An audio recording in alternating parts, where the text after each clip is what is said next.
everyone. Good morning. Welcome to another one of our talks for Sunday morning. Welcome everyone that is watching us via our social media channel, YouTube or Facebook. So as always, before we start, I'd like to reinforce some of the activities that we continue to be offering, even though we are still in this state of the pandemic where we cannot have our face-to-face meetings. However, we do have our FSS fraternal assistance. If you would like to talk with some of our volunteers, going through, have some questions, or just would like to bounce ideas, our welcoming assistance department is more than happy to schedule a virtual call so we can chat. You can contact via our email, welcoming@fsscalgary.ca. Even though it's not here in our display, but another activity that we continue doing is the gospel at home. If you would like to know more about this practice, which is so helpful to connect with family, to harmonize our home with the words of the Spiritism doctrine, the words of Jesus, please reach out. The same email will be more than happy to help you. So today, as we're going to talk about the parable of the talents, I would like to bring one text from Living Spring, Francisco Cândido Javier by the Espírito Emmanuel, and this is the text 132, where Emmanuel takes one of the last, not the last, but towards the end of the parable verse. The verse is, "I was afraid, so I hid your talent in the ground." This is Matthew. The whole parable is chapter 25.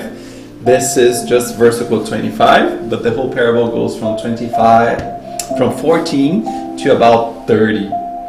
In the parable of talents, the negligent servant attributes his unhappy failure to fear. He had received less potential to realize a profit. He had only one talent accounted to him, and he was afraid of struggling to make it grow. Similar to what happened to the careless servant in the gospel narrative, there are many people who blame their meager resources for not being able to do what they want. So they remain idle and say they are afraid to do anything. Afraid of working, afraid of serving, afraid of making friends, afraid of being a disappointment, afraid of suffering, afraid of being misunderstood, afraid of happiness, afraid of suffering. They reach the end of their physical body as human sensitives without having made the least effort to enrich their lives. In life, they fear death. In death, they fear life. And under the pretext of being disfavored by fate, they gradually become champions of uselessness and idleness. So, if you have received a harder task in the world, do not be afraid. Make it your way of progress and renewal. No matter how dark the road to which circumstances have led you, enrich it with the light of your effort at doing the good. Because being afraid was not an acceptable excuse in settling accounts between servant and master.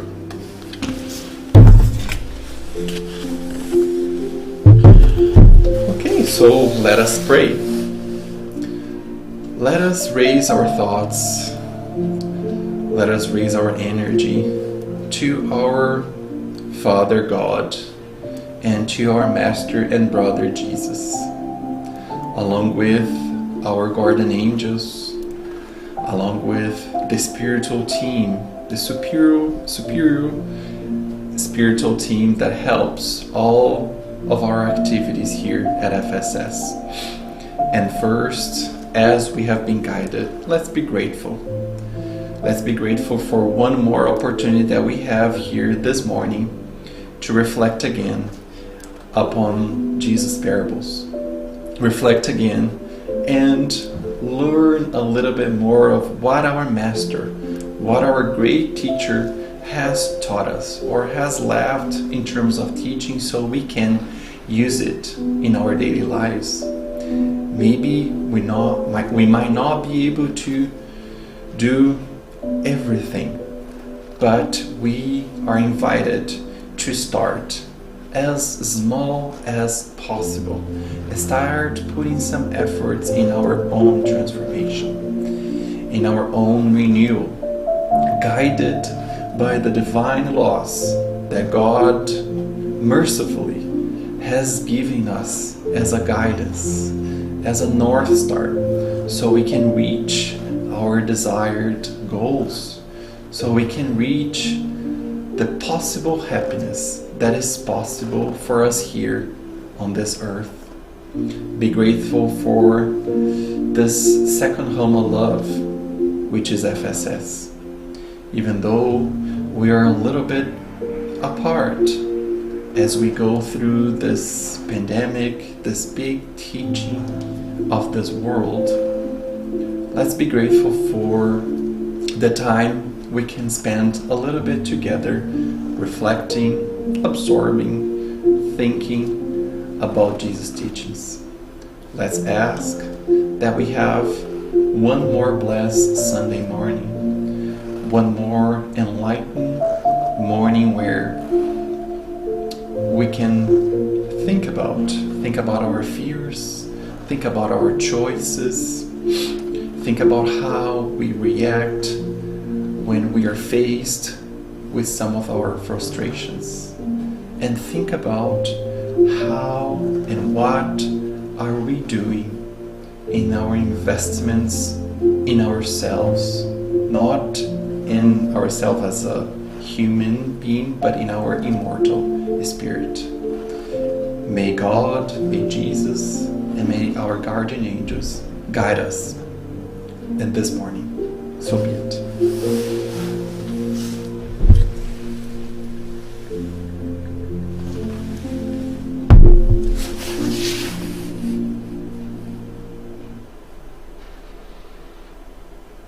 Okay, so today, parable of the talents. I know that we've studied in quite length this parable. We've had some special events with Spiritist here, where we went very deep into the teachings and the meaning of almost every component of this passage. But nonetheless, as you might know, the topic of talents, the topic of fear, the topic of sometimes comparison is always a topic that really draws my attention. And I always think it's good to do some reminders, continue with the reflection, remember some of the pieces, and hopefully you can enjoy in reviewing and reminding some of the passages and some of the reflections that we can make and we can apply in our daily lives with this parable.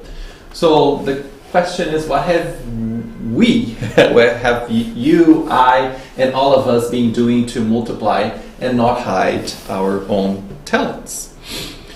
As a reference, I hid my talent due to my fear. Por medo, escondi meu talento, by Rossano Klindi.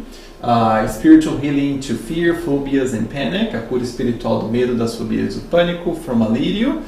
And plug here, Victor has done a complete summary, a complete episodes or sequence of the entire this entire lecture about fear, phobias, and panic. And towards the end, this is one text called Among Brothers from Other Lands, Entre Irmãos de Outras Terras, which really every now and then I kept myself reading this passage again, and as we'll see towards the end, Brother X does paraphrasing.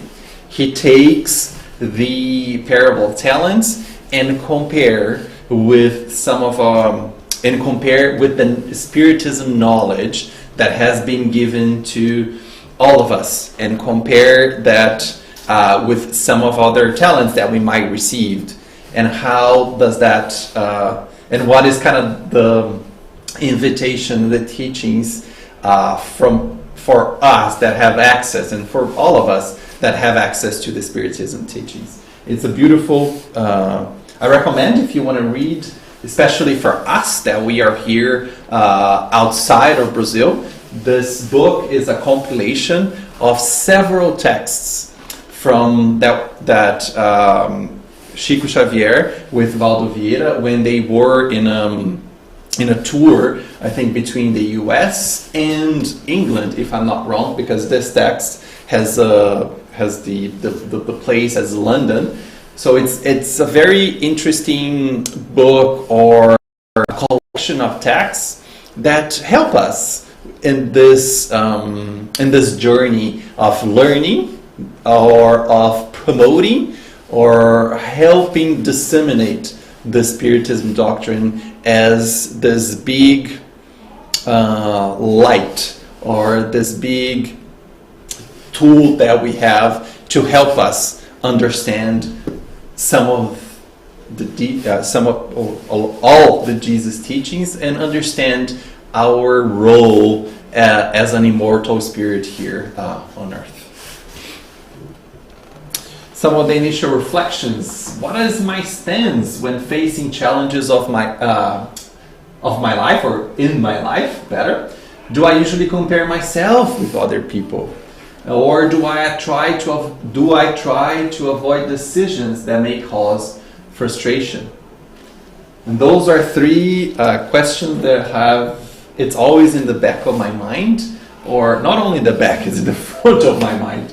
And it's kind of my notebook next to me, as we will see in this world that we are in.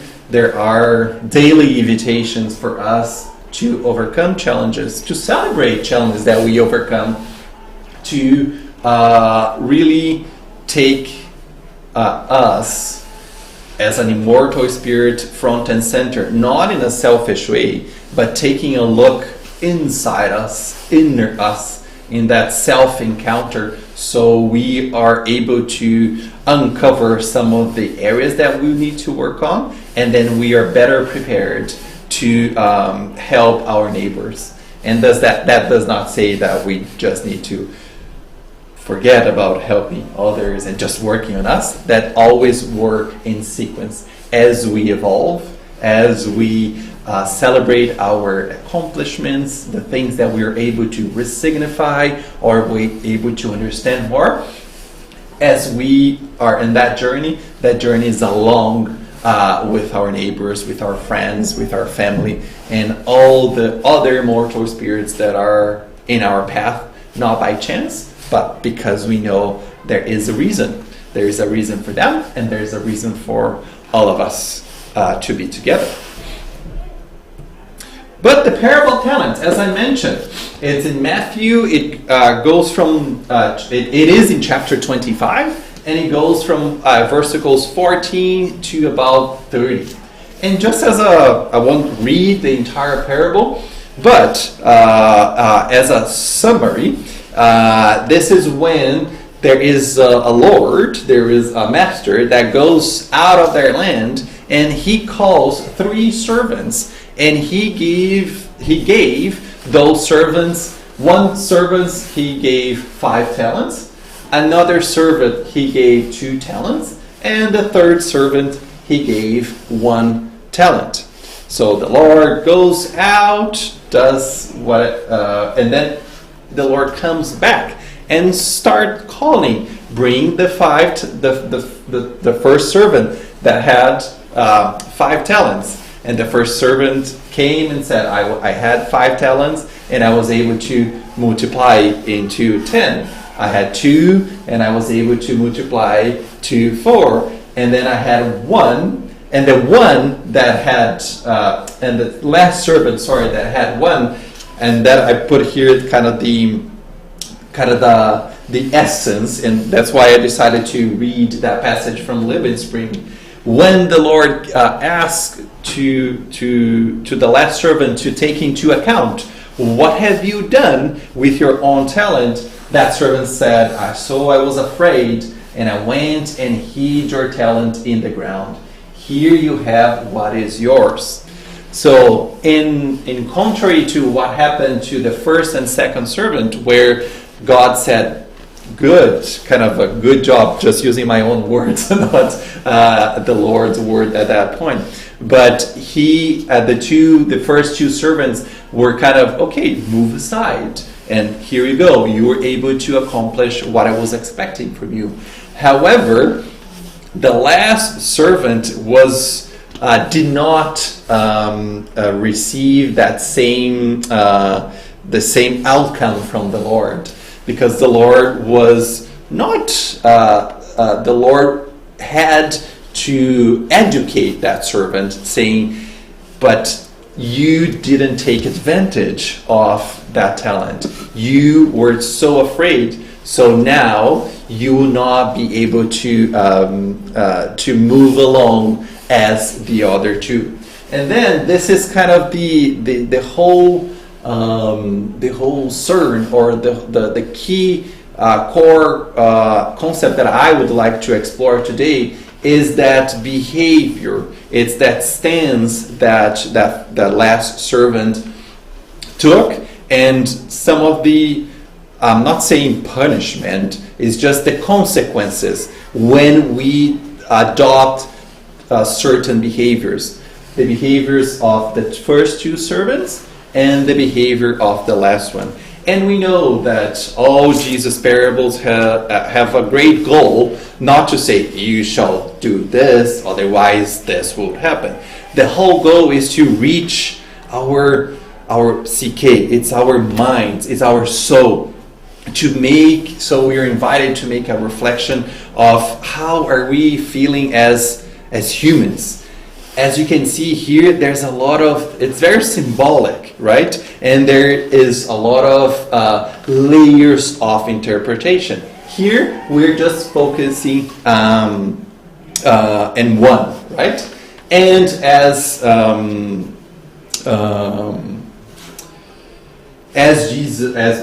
this parable unfolds, we will take a look of what happens when we decide. Because as you're going to see, it's all about choices. The first 2 servants had their own choices. The last servant has his own choices. We have our own choices. And we make those choices every single minute of our lives. And even though if we say, I prefer not to do anything, that's one choice, right? And one thing that I would like to add here in this parable, and I came across a text from Joana de Angelis, and a lot of, not comparisons, but a lot of reflections can be made when you're talking about talents. It's, and she mentions that the human beings today, we are driven by growth. We are in this rush ambition to invest, right? We invest in stocks. We invest in foreign exchanges. We might want to invest in fancy companies, startups, in lottery, and out of luck to acquire or to get more of the material possessions. And I like that text because she starts with this huge driver of human beings today to make that investment. And when we look at talents, there is this kind of parallel of talent and investing and multiplying. And she very much agreed. Undoubtedly, there is an imperative for progress for us to grow. However, progress And I want to read, and we know that we always talk about our investments and growth in the vertical way. That is our essence. That is what stays with us eternally and horizontally. And she says that progress, however, in the vertical of superior conquests and not horizontally of the animalized passions and of the dissociative agents of community, the family, the individual, but invest in the mortal spirit. I like the way that she positioned it. It's the same concept, but a little bit of different words, where we are invited in investing in our vertical superior conquest along with, but focusing on things that are eternal, and we balance and we are aware on the horizontal of our passions, right? So this investing in the material aspects, there is always the need of progress, but how much are we balancing and how much are we investing in our vertical, in our immortal spirit? I just want to bring this because I came across this passage and it's very related to the talent and investing and multiplying. I thought it was a good way of increment some of our words and our knowledge. And here I want to bring what Alirio guides us and kind of explains in more the psychology. What was the motivation? What was our motivation, and what was the motivation from the two servants that went there, did the job, took their talents, the 5, the 2, and came back and was able to multiply it? So the first 2, it's what Alirio calls the motivation by approximation. But what does that mean? It's all the motivation that drives us, our energy in a specific direction. I understand my purpose, I understand why I'm doing this, and I motivate myself using all my resources, my effort, my emotional capacity to achieve those goals. What the motivation, the characteristics of this motivation is, I focus in solving the problem, right? But being mindful that some work will be required to do that. And I'm not afraid of putting that effort forward. I focus on what are some of the law of cause and effect. What will be the effect? What will be the consequences and the results that I'm aiming for to achieve that?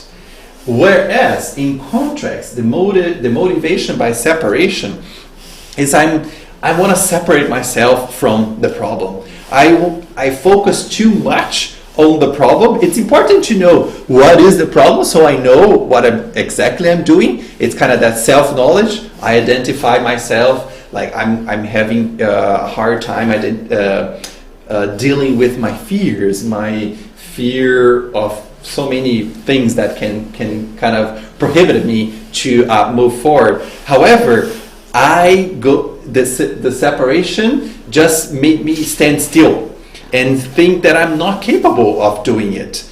And I just keep, instead of the consequences or the good results of achieving the goal, the separation focus on the bad consequences if I do something and I made it wrong or it's not the best approach. And a lot of the separation, it's more focused, it's not my willingness. Remember the cabinet of the will, the motivation by separation is more, it's an obligation. I have to do this. I don't kind of understand that the results, or I don't think about how am I going to be benefit by doing that. I just go and do it. And we know that is, if we don't understand and we don't know the why and the purpose of doing this, it's hard for us to keep us motivated. It's hard for each one of us to continue going forward. And as I mentioned, that motivation by separation, I just I keep thinking on the consequences and on the bad, not the bad, or the negative consequences that I'm facing right now, that I just focus on that. I just focus, I don't want, focus on what I don't want than what I want. It's a kind of more the negative focus. I don't want to have frustration. I don't want to disappoint. Instead of, I will overcome this. I will reap the benefits of doing this. It's a lot of worry.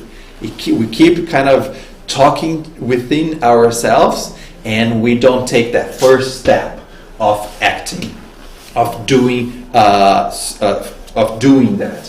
And that's kind of what happened with that last, with the third servant, right? He was negligent. He didn't. He was so afraid that he didn't want to put the effort required to multiply that. So here, a question for to reflect as we are faced with challenges, frustrations, invitations that are coming our way every single day. What is our motivation? Are we more envisioning? And I always want to bring chapter 2, item number 5 from the Gospel according to Spiritism. That point of view. Am I focusing on the future? What is the good thing that will happen as soon as I take some actions? And I would like to put a plug here on the confidence and the trust that we are invited to have on us, invited to have on our life here, and in God. Am I using all those virtues, all those, even though we can also call those habits? What is the habit that I'm kind of inclined to? What's the mental path that goes through when I'm facing something, when I'm going through some storms? The approximation, I want to do it and I want to reap the benefits, or in the separation, I don't want to deal with it, or I'm focused on, I don't want this, or I don't want the consequences. Which one drives us? Which one is the mental path that comes to mind when facing those moments in our life? And as I mentioned, choices, right? The parable shows us, and every single parable shows the power of choice, and choices make a fundamental role in our life. We often think that maybe the best choice is not to choose, but not choosing is already one, and in fact, it's not the option that we are invited to take. Jesus tells us that it's not productive for us as an immortal spirit, incarnated here on earth, not to choose, not make a decision, or just be silent. However, sometimes being silent, I just want to point here, sometimes it's in a heated moment, silence might be the best action, or the best action, the best choice to make. What I would like to emphasize is not taking action, or avoiding, or declining. All of us have the right to decline all the invitations. However, if we take Jesus as our role model and everything that he has taught us, not doing anything and standing still, it's not what he has taught us through all the parables, through all the teachings that he has left us. And taking some of the reflections that Rosandro uses in his lecture about fear, is that a lot of characters in the parables of the gospel, they are studied for their mistakes and for their courage to make a choice, even though those choices might be wrong in the beginning, but later they are able to learn with those choices. But Luis, give me an example. What is another parable that if the parable of the talent is that servant that didn't want to make a choice and he saw the result, the negative results of not taking a choice. What about another parable that there was a character where he was able to make a choice? And Rosandro uses the parable of the prodigal son, right? The prodigal son, he makes a choice when he decided to leave the house. However, as he left the house and he saw the consequences of leaving the house, and he made himself aware of those consequences, and he pauses and think, oh my God, this is not the way to go. He again, even though he made a wrong decision at that time, he does make another choice of coming back to the house of the father. And when the prodigal son decided to come back, was he punished or because he made a mistake with the first choice? No, he was welcomed. He was welcomed by the father and accepted to be back in the house and continued doing, or the parable doesn't go that way, but we can understand that that context of, even though there were two choices there, the first choice was not the right one. The second one, it's the choice that's coming back to repair some of the first choice, and the father did not punish. So here, as another example, even though we will make some choices and some kind of actions that might not be the best one at the moment. However, the invitation here is, even though we didn't take the right choice, we're invited to take that action, make the choice, and we will have as many opportunities as necessary for us to repair some of the choices that are not the right one. And we will have as many opportunities to celebrate and to use all the learnings and knowledge that we acquired when making the right choice. But the core concept is making that choice. It's using that motivation of approximation to do the work, to put forward all the effort, and the effort will be according to each one of us to decide how much I'm able to put forward, because every one of us have a different characteristic. And if you think about the law of justice, God in his pure justice has given each one of us exactly what is needed and what is enough for each one of us in our essence to complete what we need to complete here. But then let's analyze one behavior that is possible using using the last servant and what we are calling the negligent servant. And Rosandro here makes, as he is a psychologist, which I'm not, but he does put forward a very insightful explanation that we can analyze his behavior from kind of a classic behavior, saying, and instead, let's take that last servant, look and say, why did the others receive more and I received less? Why did the Lord do that to me, right? And we do that all the time, and I always like to bring this to our attention. Sometimes we keep looking to another person. That person, in terms of talent, might have more assets, more physical assets, or intellectual abilities. And the comparison with others, especially with those we think have more than ourselves, it's a clear movement that doesn't do It does more harm than good to us. A clear movement where we stop observing our own talents.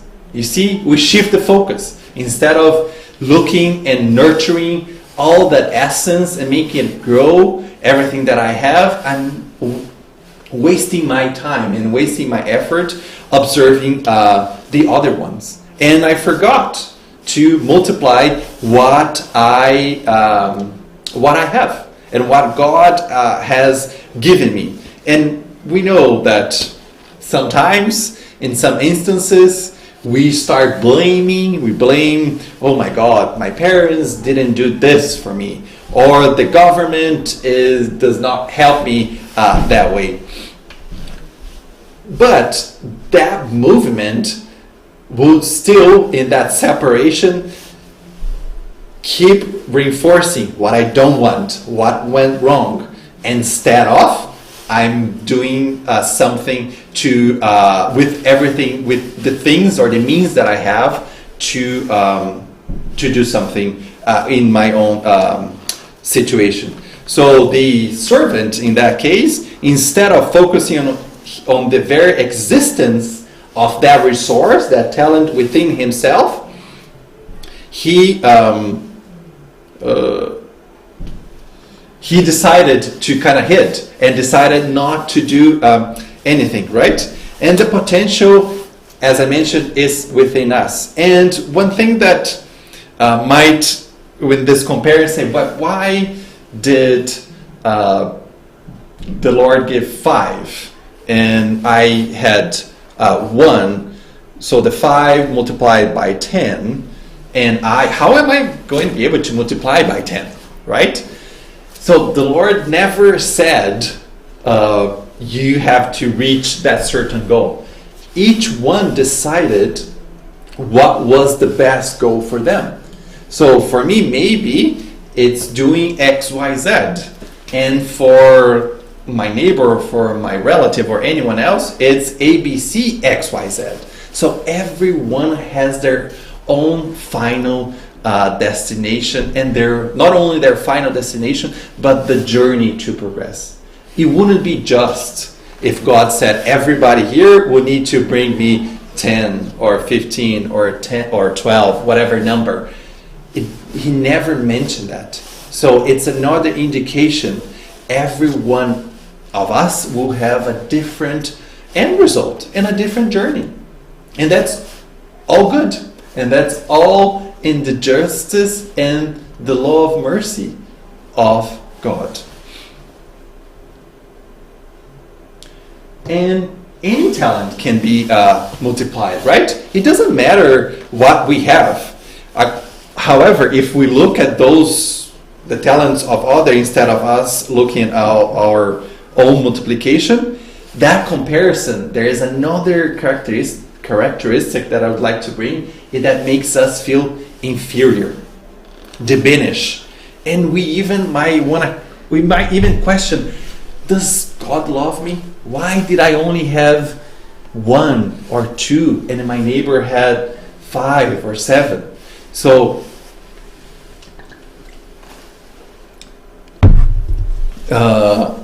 it's important for us that even with our past mistakes, we have the divine mercy that will give all the opportunities once we take that action to multiply that talent. And we know that every one of us can multiply.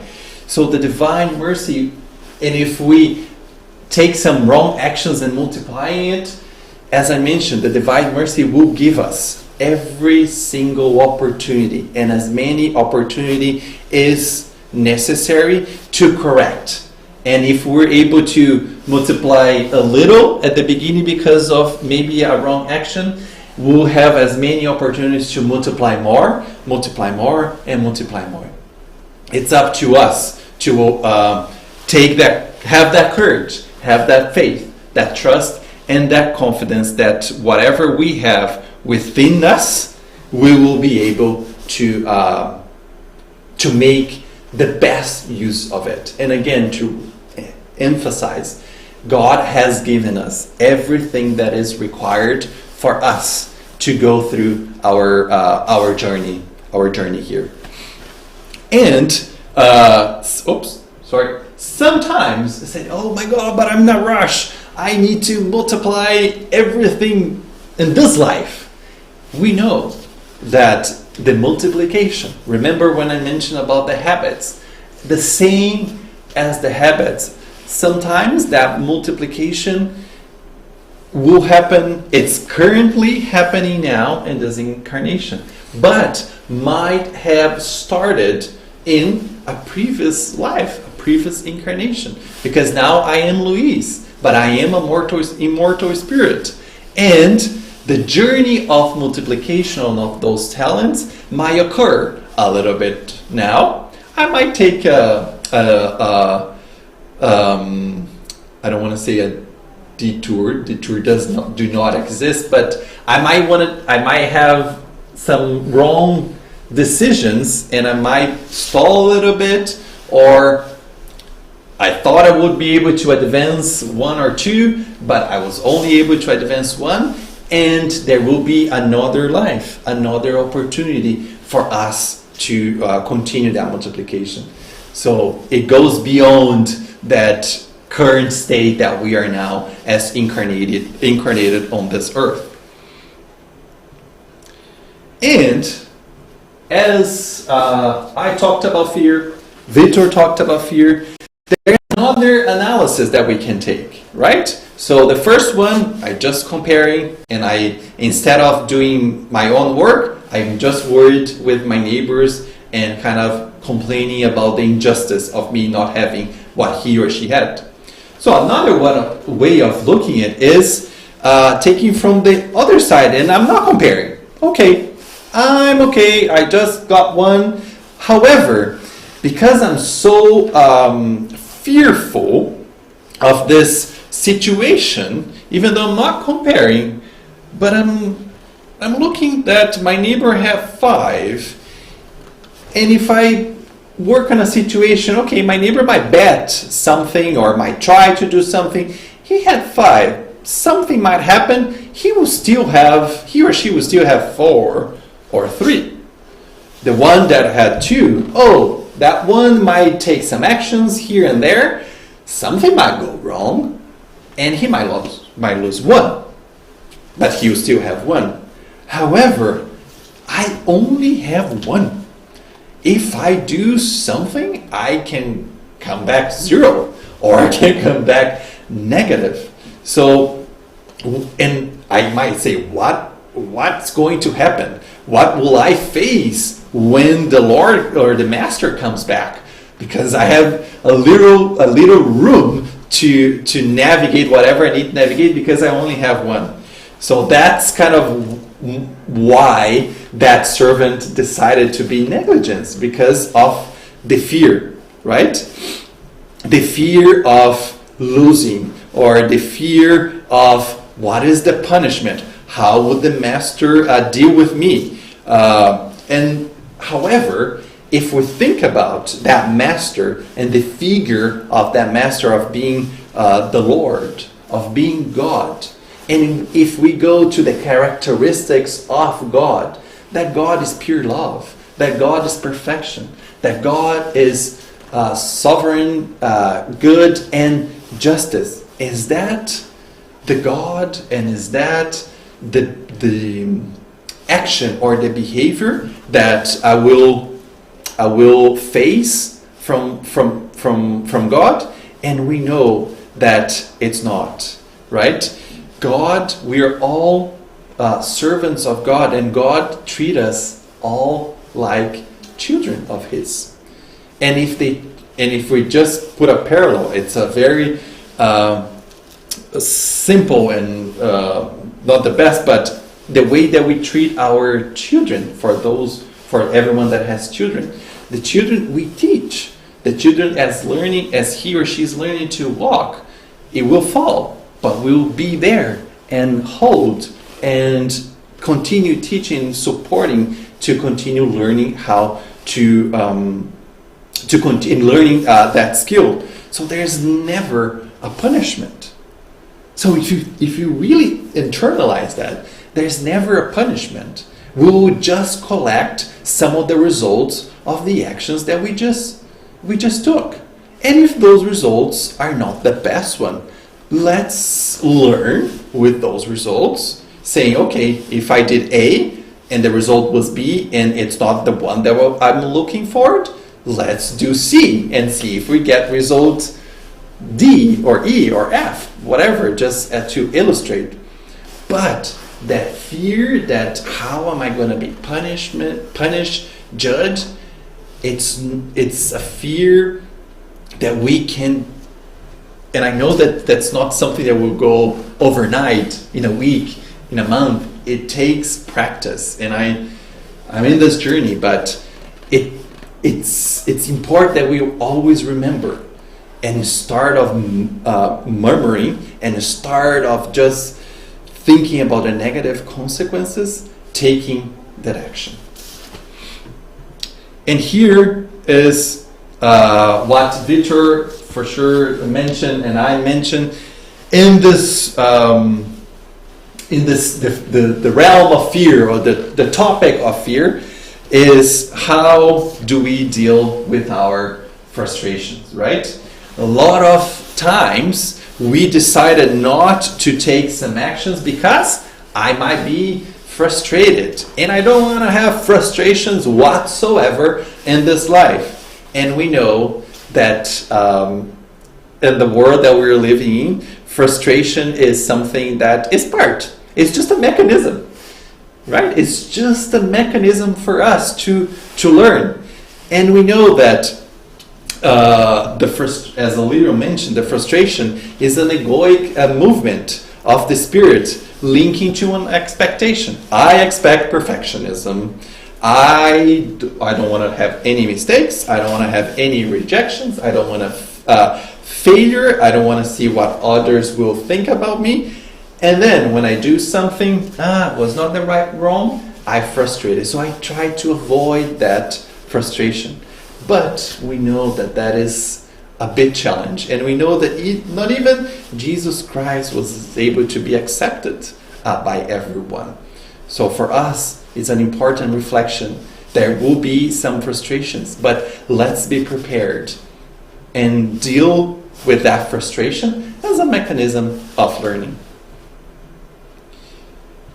And here is what Rosandro, and this is kind of a topic, and Victor, when you asked that question a while ago about habits, and I think that's where I've drawn my not so good answer, but at least was one answer, is every time that we take an action and we got it right, we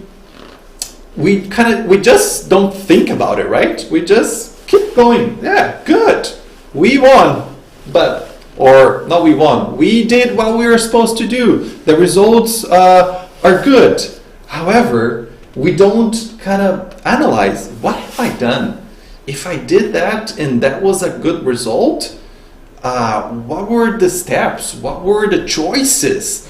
What was the environment that I was in? What happened? How did I think about it? How did I use my emotions, the knowledge of my immortal spirit? Did I go back and use some of the information that I acquired in the Spiritism doctrine? Or what happened? When we get it right, we kind of don't stop and think. However, when we got it wrong is where we kind of, okay, all right, let's now take back and see everything that I did, everything that I went through, and see where did not go according to what I was expecting, right? So all of this to say is how we deal with failure, but also how we deal with all the, not only failure, but all the successes and everything that we are going through in our lives. And we know that sometimes when you got it wrong, we kind of complain. Sometimes we don't even go and take a look of what has happened. And here is another invitation. If we got it wrong, the feeling of apprentice, right? Let's understand. Let's try to correct. Let's see where it went wrong. Let's act instead of assigning any guilt or in the murmur side of it, right? So instead of blaming or being without taking heart and an animal, right? It's keeping our heart, our soul, and changing that to learning. And learning, now that I'm doing this again, I think I would say that it's in all instances of our life. Getting right or getting wrong. So, what happened with this servant, right? The servant wastes an opportunity that was given to him. But how many of us find ourselves in this situation? We might be stuck in a situation of pain or fear of not taking some action. We might be going through some challenging times in our life, in our work, in our social environment, in our family. What is that we might be missing, or we might of being afraid of not taking a risk, or situations that we might be not trusting ourselves, not trusting God, not trusting life. It's important for us to doing all our part and believing in God, that God will bless us and help us, because we know that God does not want us to suffer. We're invited not to be afraid to receive all the blessings that God has for us. And here is a passage about fear from Rosandro. Fear is the password that does not open the safe of all the love that God pours on us. I thought that was a very consoling and very rich way of, that's all the safe. And that fear, if you keep typing fear, that safe would just be there, and we won't be able to receive all the love and everything that God has prepared for us. And another one, this is from Os Mensageiros.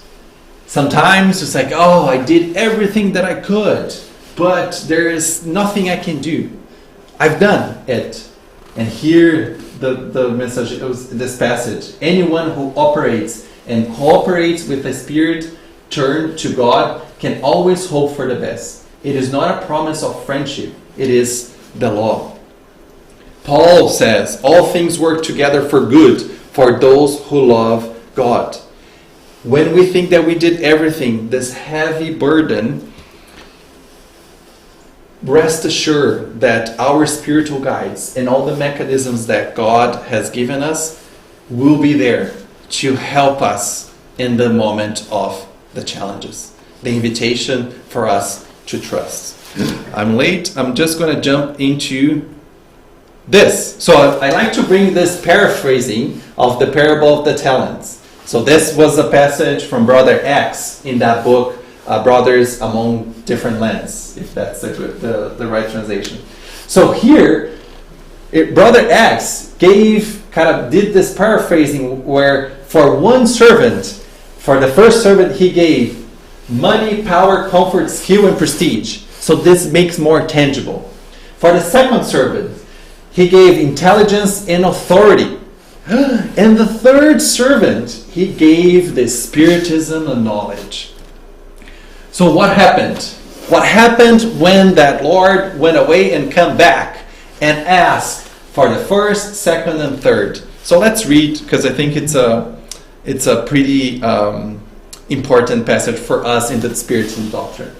Lord, this is the first servant. I've committed a lot of mistakes, and I haven't been able to carry out your will, which determines the good for all your subjects. But with the 5 talents you put in my hands, I started to cultivate, at least with small results, another 5, which they are work, progress, friendship, hope, and gratitude towards some of the companions who remained in the world. Forgive me, divine friend, if I could not do more. So, and then the Lord, just the same way with the parable, say, you did good. You go to my side. The second, Lord, please forgive me for my incapacity. I couldn't clearly understand the designs that prescribe equal happiness for all creatures, and I perpetuated pitiful mistakes. Even so, I mobilized the two values you gave me, intelligence and another one. What was the two one? Intelligence and authority. You gave me that. I raised another two, their culture and experience for many of the brothers who remain in the rear guard. So again, the Lord praised and come to my side. Let's see the third one. Lord, I give you back the Spiritist knowledge, untouched and poor, which I received from your magnificence. The Spiritist knowledge is light, Lord, and with it I learned that your law is too hard, assigning to each one according to their own work. How can you use such a lamp, bright and alive, when men on earth are torn by nightmares of envy and jealousy, cruelty and illusion? How to use the light of your truth without hurting or disturbing? And how to bother or hurt without bringing deplorable consequences for myself? You know that the truth among men creates problems where it appears. In light of this, I was afraid of your law and judged it to be the most reasonable measure for me to accommodate myself with the peace of my home. Thus, thinking I hid the gift you recommended to apply, and I restore to you such wealth without the slightest touch of my part.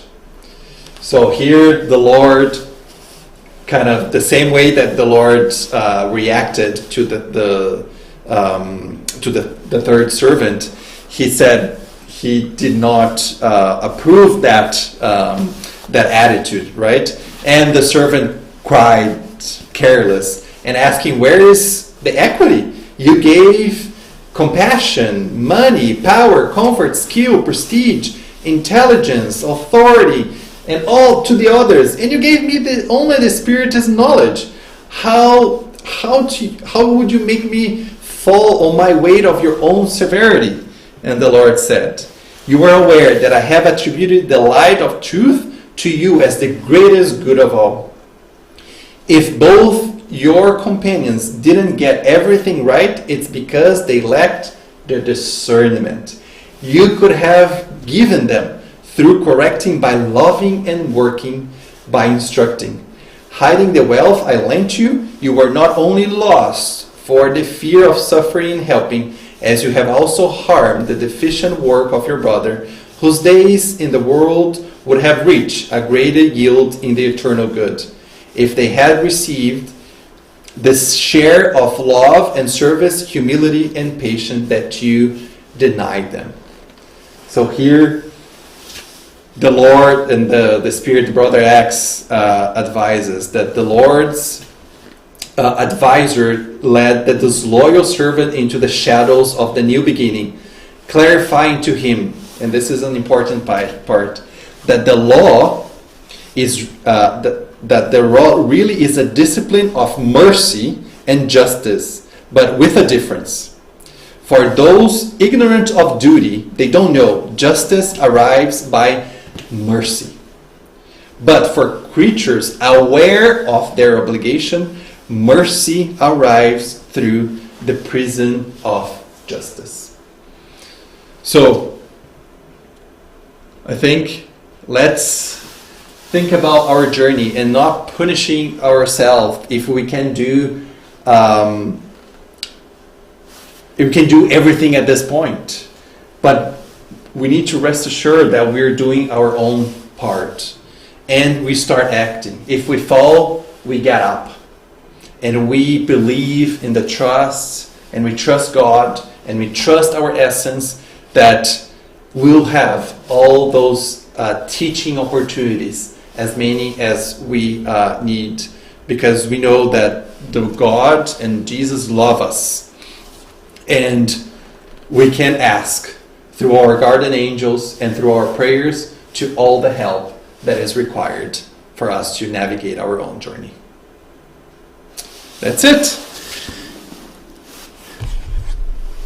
The talents are given equally among all God's children. Each of us receive exactly the talents necessary to grow as an immortal spirit. Exactly. That's absolutely is. If I have ABC talents, it's because I need ABC talents. Person A has XYZ talents, it's because person A need that. Awesome. Thank you very much. That's what I had for today. So let's go to our final prayer. So connected to God, connected to our Master Jesus. Let's again be thankful for this opportunity to learn about the invitation for us to take action, for the invitation for us to put our best effort, to use our own strengths. And each one we know has their own. Each one of us were blessed with the necessary talents that are required for us to navigate the oceans of this world, to accomplish this journey that God has trusted us to accomplish. Let's be thankful for this house again. Let's be thankful for the opportunity of reflection. Let's be thankful for all the blessings, for this morning, for the possibility of being here this morning, for the Spiritism doctrine that has shined a light in all aspects of our life and has been this consoler, this help that has guided us in our efforts to be a better immortal spirit, that has guided us in this important journey of moral transformation. Let's be mindful that fear might approach us, and if it does, let's believe, let's trust, let's have the confidence that we have all the tools and everything necessary to overcome it.